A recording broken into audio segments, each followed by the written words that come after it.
সবাইকে স্বাগতম।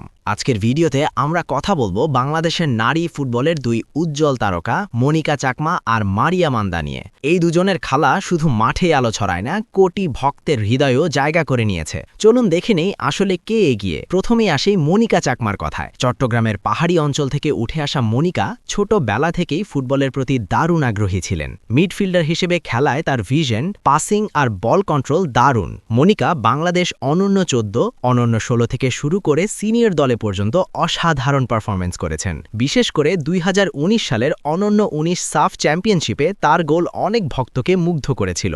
এবার আসি মারিয়া মান্নেতে। টাঙ্গাইল জেলার গোপালপুরের মেয়ে মারিয়া। তিনি মাঠে মূলত মিডফিল্ডার হিসেবে খেললেও ডিফেন্সেও দারুণ অবদান রাখেন। মারিয়া বাংলাদেশ দলের অধিনায়ক হিসেবে দলের নেতৃত্ব দিয়েছেন বহুবার। তার শান্ত স্বভাব আর খেলার প্রতি নিবেদন তাকে করেছে অনন্য।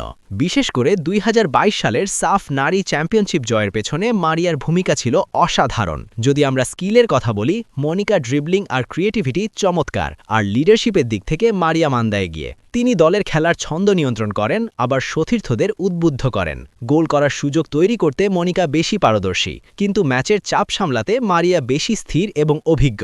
আসলে মনিকা চাকমা আর মারিয়া মান্দা দুজনই বাংলাদেশের গর্ব। একজন ক্রিয়েটিভ মিডফিল্ডার, অন্যজন শক্তিশালী লিডার। কে এগিয়ে সেটা নির্ভর করবে ম্যাচের পরিস্থিতি আর দলের চাহিদার উপর। তবে একটা বিষয় নিশ্চিত, এই দুই তারকা মিলেই বাংলাদেশ নারী ফুটবলকে আরও উজ্জ্বল ভবিষ্যতের দিকে এগিয়ে নিয়ে যাচ্ছে। তাহলে বলুন দর্শক বন্ধুরা, আপনার প্রিয় খেলোয়াড়কে, মনিকা চাকমা নাকি মারিয়া মান্দা? কমেন্টে জানিয়ে দিন। আর ভিডিওটি ভালো লাগলে লাইক, শেয়ার আর সাবস্ক্রাইব করতে ভুলবেন না।